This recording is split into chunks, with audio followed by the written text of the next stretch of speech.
उत्तर प्रदेश की 11 राज्यसभा सीटों के लिए हो रहे चुनाव में समाजवादी पार्टी ने अपने एक और प्रत्याशी का ऐलान कर दिया है।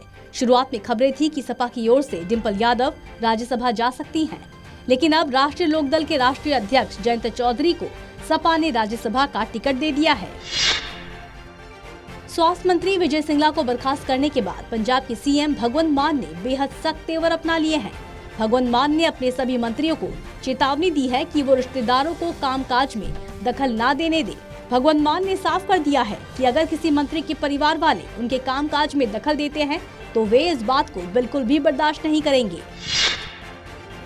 रिपोर्ट के मुताबिक भगवंत मान ने अपने सभी मंत्रियों का फीडबैक लिया है। इसी दौरान भगवंत मान को जानकारी मिली कि कुछ मंत्रियों की पत्नी, बेटे और अन्य परिवार वाले कामकाज में दखल दे रहे हैं। भगवंत मान ने अपने सभी मंत्रियों को ऐसी गतिविधियों से बचने की हिदायत दी है। बिहार के बेगूसराय जिले के मटिहानी थाना क्षेत्र के रचियाई गांव में आज सुबह आयोजित कार्यक्रम में अचानक मंच टूट गया।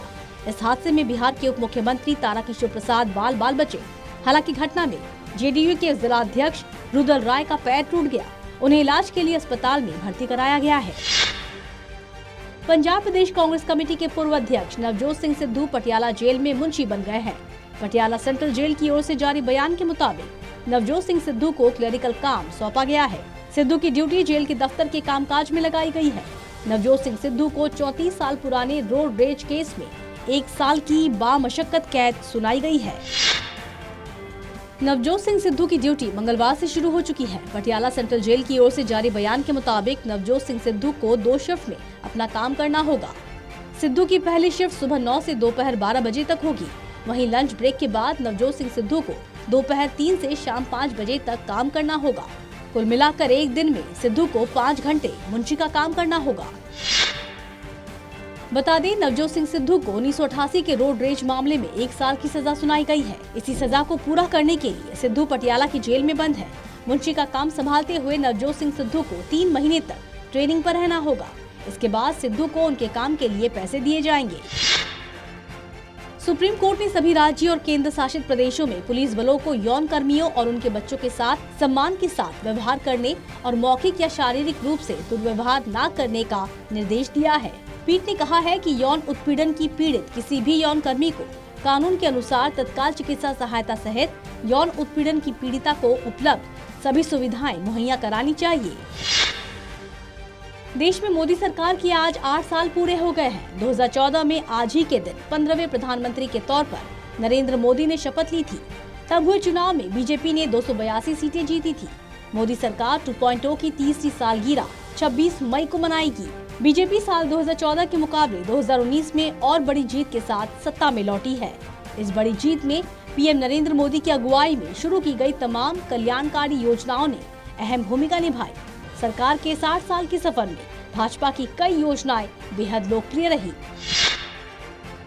असम के कोकराझार में फिर एक एनकाउंटर हुआ है। यहाँ पुलिस की फायरिंग में बलात्कार का आरोपी अफरुद्दीन इस्लाम घायल हो गया। बीती रात तकरीबन 12 बजे घोलामारा रानीपुर चाय बागान में जांच के दौरान आरोपी अफरुद्दीन इस्लाम ने भागने की कोशिश की थी। आरोपी अफरुद्दीन इस्लाम ने सालकाटी पुलिस स्टेशन के ओसी से पिस्तौल छीनकर पुलिस पर गोली चलाने की कोशिश की।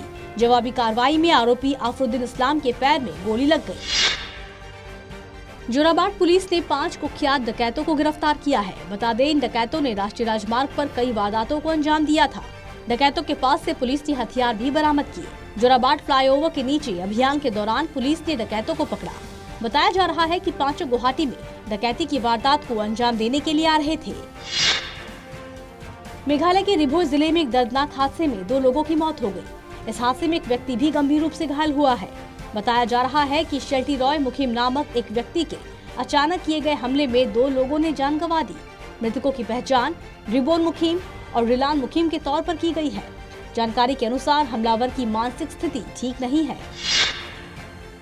असम के कलियाबोर में हाथी मानव संघर्ष की घटनाएं जारी है। यहाँ जखलाबंदा के देवसत्र गांव में हाथियों ने दीवार तोड़ अनाज के भंडार को खाली कर दिया। इसके अलावा सोनारी गांव स्थित आंगनबाड़ी केंद्र की भी दीवार तोड़ दी। स्थानीय लोगों ने वन विभाग द्वारा कोई कदम न उठाने का आरोप लगाया है। पाकिस्तान की आईएसआई एजेंट को सेना की सीक्रेट जानकारी देने के आरोप में एक सेना के जवान को पकड़ा गया है।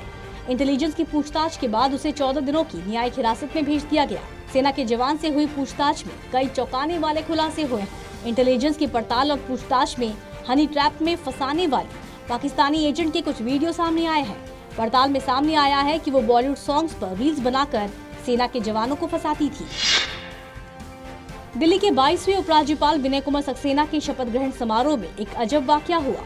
इस इवेंट में बैठने की जगह न मिलने से नाराज बीजेपी सांसद और पूर्व केंद्रीय मंत्री डॉक्टर हर्षवर्धन समारोह छोड़कर चले गए। विनय सक्सेना को दिल्ली हाईकोर्ट के चीफ जस्टिस बिपिन संधि ने पद और गोपनीयता की शपथ दिलाई। शपथ ग्रहण में दिल्ली के सीएम भी मौजूद थे।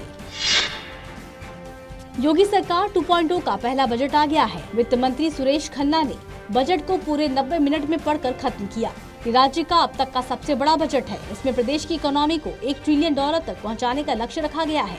ये बजट पेपरलेस था, इसीलिए वित्त मंत्री ने इसे एप्पल के कंप्यूटर पर पढ़ा। ताजमहल की शाही मस्जिद में नमाज पढ़ने के लिए 4 पर्यटकों को CISF ने पकड़ लिया। इनमें 3 पर्यटक हैदराबाद जबकि एक आजमगढ़ का रहने वाला है। CISF ने चारों पर्यटकों को पुलिस के हवाले कर दिया है।